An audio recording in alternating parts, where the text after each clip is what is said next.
من فقط میگم که وقتی که شما توچکا میکشوین التماس یگان خیل با امید آدمایی که همو کوچه میگذارن پیش شما میدونن نشوین. برشم عوض کردیم تغییرات نشده است. من میگم نامش عوض کنیم یا که میفروشین یا که محکم میکنین. کجا میرین؟ توچکا اساس آنلاین.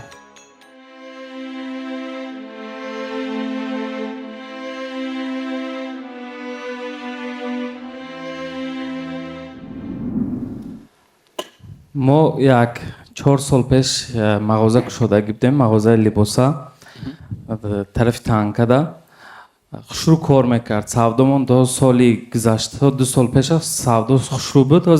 در طرف مرکز آمدگیم، طرف صفاده. همین توچکای اولمون از 3 توچکا کشادگیم. توچکای اولا вообще سودا نیست.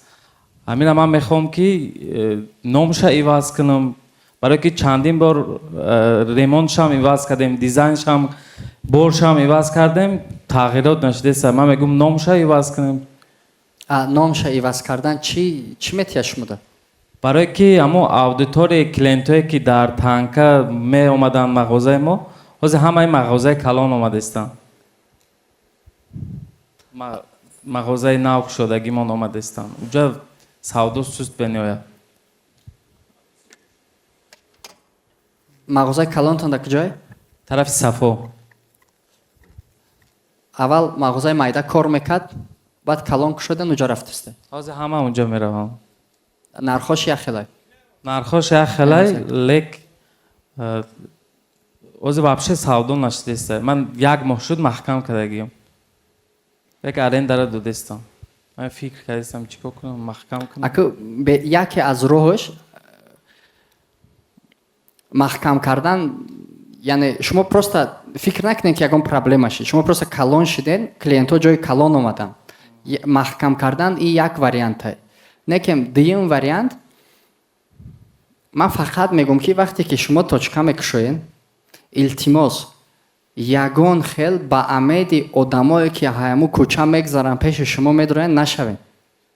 نه با امید آدمای شناساتون بشین، نه با امید آدمایی که همو کوچه میگذارن. برای که پاپادانیا، یعنی غلطیدن در توچکایی که ایباری شما цілевой аудитория شما میگذاره به حد قینه. میدونه نه؟ باید نسته ما چی گفتم؟ یعنی بازار مثال 10 میلیون باشه، а цілевая аудитория شما مثال 2 میلیونه. ممکن توچکاتون در آدم بسیار بگذاره، لیکن ممکن این قسم گذاره. این قسم کم بگذاره. خیلی مثال شدگی چی با آدم بسیار گذشته است، لیکن پیش من ندرومده است. برای که цілевой نیست. بهترین جایی که شما راست цілевой کلینت میزنین کجایی؟ ما تارگت. میدونه تارگت چیه؟ در اینستاگرام реклама سر میتیکو. معنای تارگت کیف میبینه؟ переводча. تارگت چیه؟ попадание в цель. با مقصد رسیدن میشه.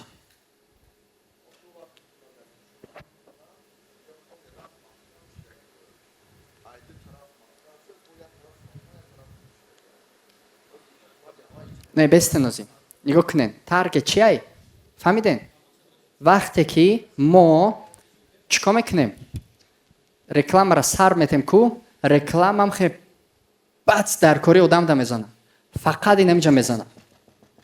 فقط این نمیجا را میزنه. فقط نمی همه سوم بگیم اکی خیلی که کم کم این سبب روی میشوه. نکیم اساسی جا میزنه.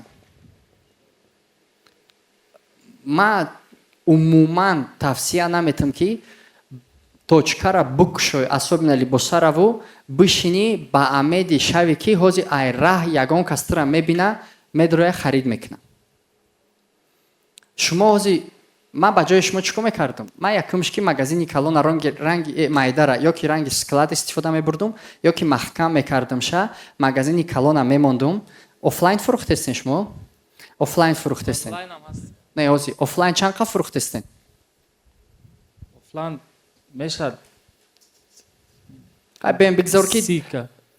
بگذار که 10,000 мисол бигем, да, $10,000 шумо офлайн фурухтастем.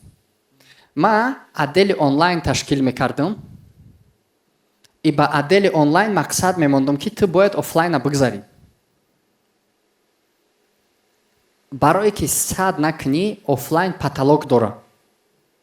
Бикшихта аюда зиёд фурухта наметавонӣ. Дадрини точка. Бикшихта. Неким онлайн паталог надора. маҳсулоти онлайна любой ҷо доставка карда метавонӣ. Любой ҷо. Фарқ надорад. Мисол ай куло бодам занг зад, гуфт ака маҳқул шид. Ака суми доставкаша битеб, ам дари хоната мерасон наметавонам мисол. Ёки як пар форма бигӣ доставка бепул. Чихе мисол кроссовки мегирӣ, брижа мегирӣ, дута футболка мегирӣ, ята кепка мегирӣ, доставкаш бепул.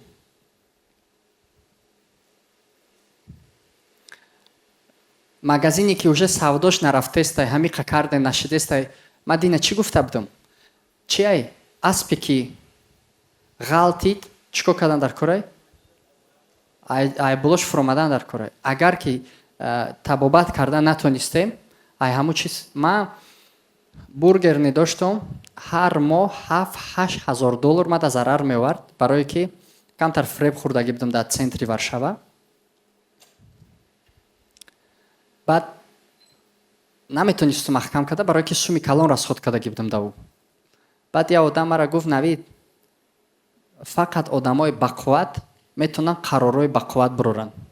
С точкаи тира маҳкам кардан и қарори бақуввате.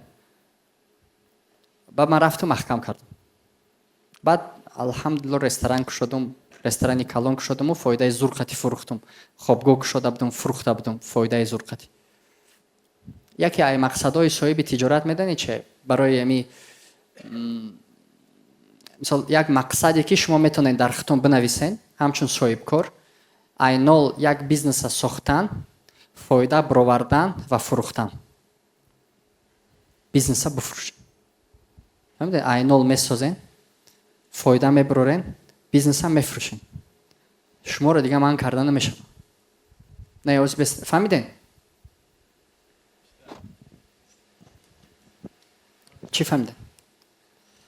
мақсад магазина бизнес тайёр фурӯхтан дар ягон кас ёки мефурӯшен, ёки маҳкам мекунен.